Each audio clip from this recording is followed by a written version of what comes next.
2022년을 살고 있는 우리는 매일같이 기후 문제에 대한 얘기를 접하고 살고 있습니다. 기후 문제가 심각해질수록 우리가 겪게 되는 문제는 아주 다양합니다. 생태계 파괴, 물과 식량 부족, 인명과 재산 피해, 그리고 그로 인해 일어나게 되는 자연재해들. 어느 먼 나라에서 일어나는 전쟁보다 어쩌면 기후 문제로 인해 겪게 되는 재난이 더욱 무섭고 우리에게 더 가까이 다가와 있을 수도 있습니다. 그리고 언젠가부터 지구엔 이상현상, 자연재해가 정말 많이 일어나고 있다는 걸 알고 계시나요? 1년 내내 따뜻하고 겨울에도 포근한 캘리포니아엔 5월에 겨울 폭풍주의보가 내려졌고 네바다 사막엔 폭설이 내리기도 합니다. 미국은 한 해에만 토네이도가 500번이 넘게 오고 인도엔 50도가 넘는 폭염이 찾아와 1,400여 명이 목숨을 잃었습니다. 이런 이상징후가 생기면 자연재해가 가장 무서운 것이다. 환경을 보존해야 하고 지구를 아프게 하지 말아야 한다며 그저 하늘을 원망하는 것이 고작일 것입니다.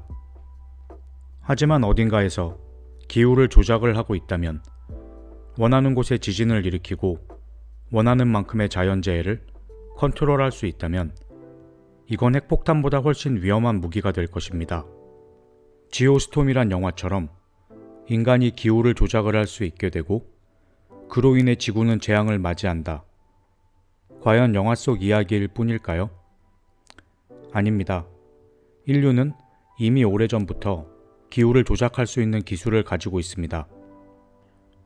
미국에선 1946년 이미 인공광우 기술을 개발했습니다. 항공기를 이용해 구름의 드라이아이스를 살포했던 기술은 해가 지날수록 발전을 했습니다. 중국도 베이징 올림픽을 개최할 당시 미세먼지를 낮추고 대기 오염을 없애려 인공광우를 한 달 동안 살포하기도 했습니다. 너무 건조해 가뭄으로 시달리고 있는 지역에 비를 내려주는 것처럼 적절한 용도로만 쓰인다면 그거야말로 옳은 곳에 발전한 기술을 쓰는 거겠지요. 하지만 그렇지 않다면 그야말로 영화와 같은 재앙이 우리에게 닥칠 수도 있을 겁니다.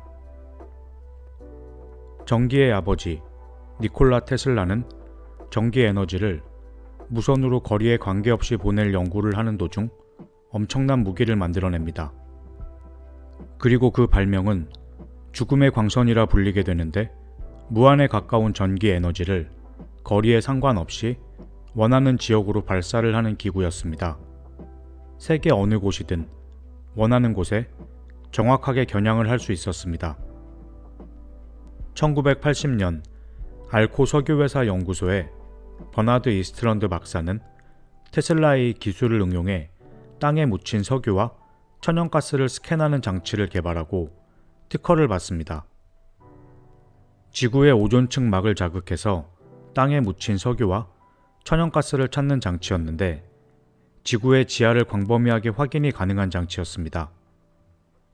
이 기술의 특허가 확인이 되자 미국 정부는 이 장치를 이용해 세계 평화를 지킬 수 있다는 명목하에 관심을 가지게 되며 정부의 관여로 버나드 박사의 연구는 더욱 빠르게 성과를 이루게 됩니다.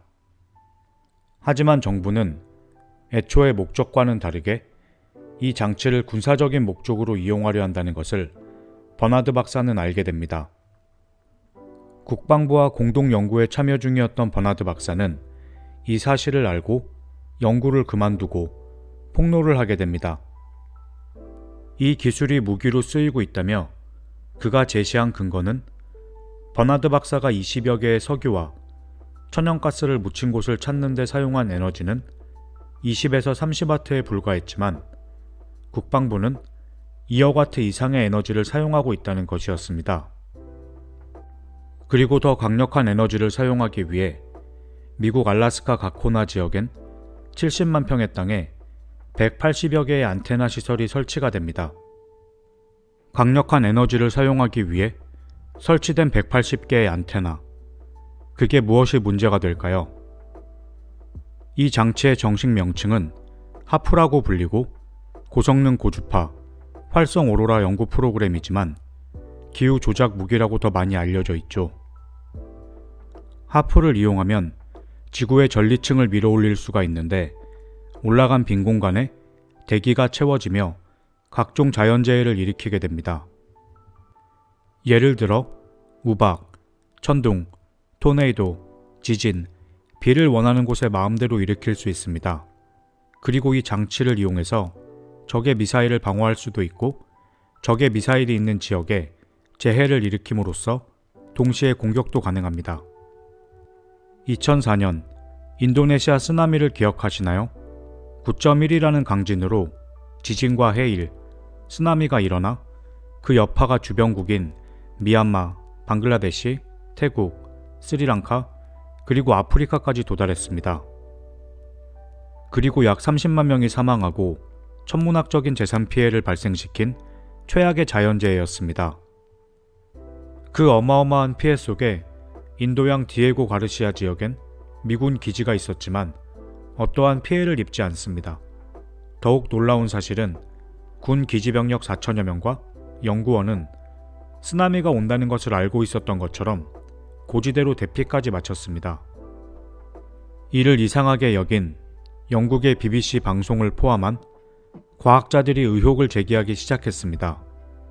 그리고 그 의심은 알래스카 가코나에 위치한 180개의 안테나, 하프를 향하게 됩니다. 언제부턴가 이런 자연재해가 세계 여러 곳에서 너무 자주 일어나는 것 같지는 않으신가요? 2008년 일본 고위 강요는 캐나다 언론인과의 인터뷰에서 일본 금융통제권을 미국으로 넘기게 된 이유를 고백하는데 통제권을 넘기지 않을 경우 일본 내 원자로 지역에 지진을 일으키겠다는 협박이 있었다고 말을 합니다. 일본 역사상 최악의 지진으로 기록될 9.0의 지진이 이전과는 다른 형태로 엄청난 쓰나미를 동반하게 됩니다. 지진에 대한 대비가 준비되었던 일본은 바로 조사를 착수했고 지진이 벌어진 시간, 미국 알래스카 하프 기지에서도 가장 활발한 전파에너지 활동을 보였다는 걸 확인합니다. 교토 기후협약을 보면 공식적으로는 이산화탄소, 유해물질을 억제하자는 내용이지만 그 협약서엔 군사적 목적으로 인위적으로 기상변화를 일으키지 않겠다는 내용이 포함되어 있습니다. 얼마나 많은 이상기후 증상이 이런 의혹을 받고 있을까요? 전례 없는 수차례의 허리케인이 캐리비안 연안과 그라나다에 발생합니다. 40여 명의 사망자와 그곳의 3분의 2가 터전을 잃게 됩니다.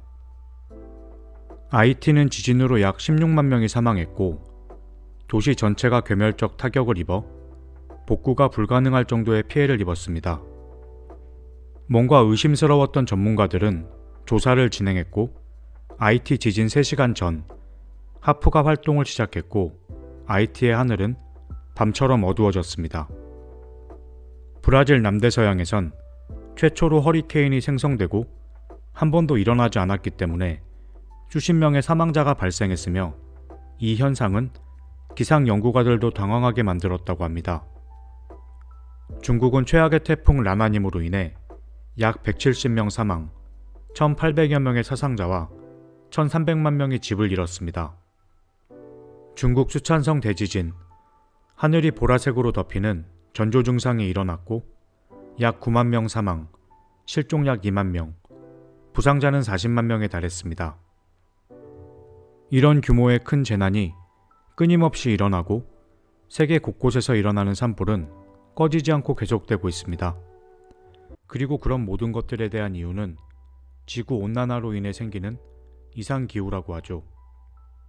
의혹에 대한 미 정부의 답변은 하프는 고성능 주파수를 사용하는 오로라 연구용일 뿐입니다. 이게 다였습니다. 하지만 이미 과학자들조차도 하프의 위험성을 알리고 있습니다. 세계적인 과학자 로셀리 버텔 박사는 하프는 거대한 난방장치와 같다. 사용할수록 지구의 전리층은 분열을 일으킨다. 오존층과 대기까지 구멍을 내서 지구의 방사능 폭격을 일으킬 수 있다고 경고를 하고 있습니다.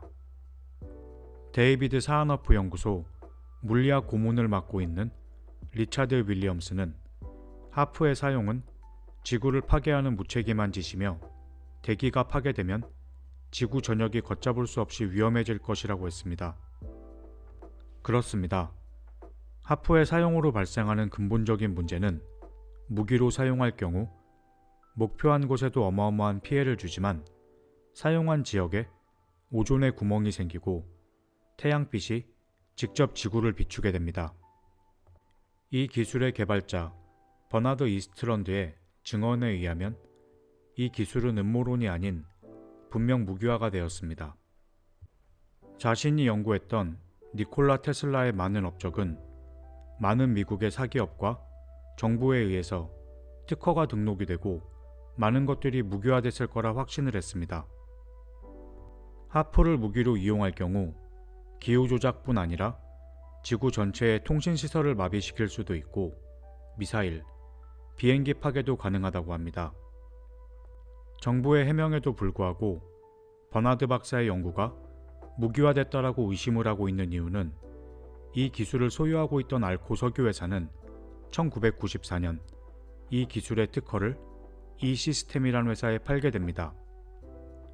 이 특허의 기술은 전기 에너지를 이용한 안테나에 관련된 특허로 고주파 에너지를 발산해 대기권 밖으로 에너지를 방출하는 것이었습니다.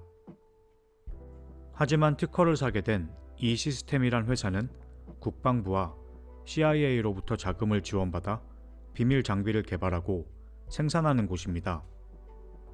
현재 알래스카의 하프 시스템은 서비스가 중단된 것으로 알려져 있습니다.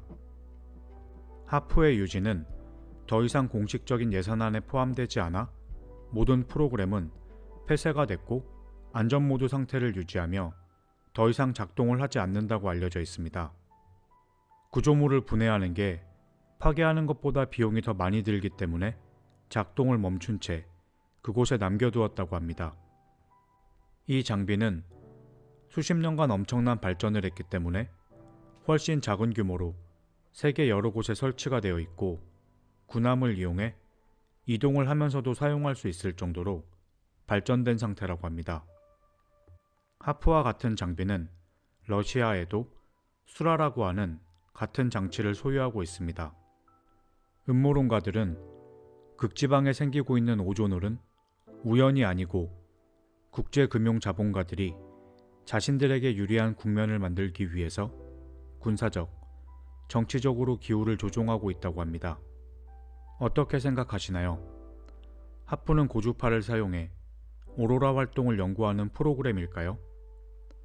하프는 51구역과 마찬가지로 지나치게 베일에 쌓여져 있었습니다. 버나드 박사에게선 20에서 30W의 전력이면 충분했을 에너지가 왜 그렇게 많이 사용됐던 것일까요? 지구는 이상기후에 시달리고 있습니다. 기상청도 이상기후로 인해 예측이 어렵다고 하는데 과연 기후를 조작하고 있는 걸까요? 아니면 모든 것은 음모론이고 의혹일 뿐일까요? 하프의 능력은 마치 양날의 검과 같다는 생각이 들었습니다. 부디 모든 발전된 기술들은 이로운 곳에만 사용되길 바라봅니다. 오늘 제가 준비한 영상은 여기까지입니다. 시청해주셔서 감사합니다.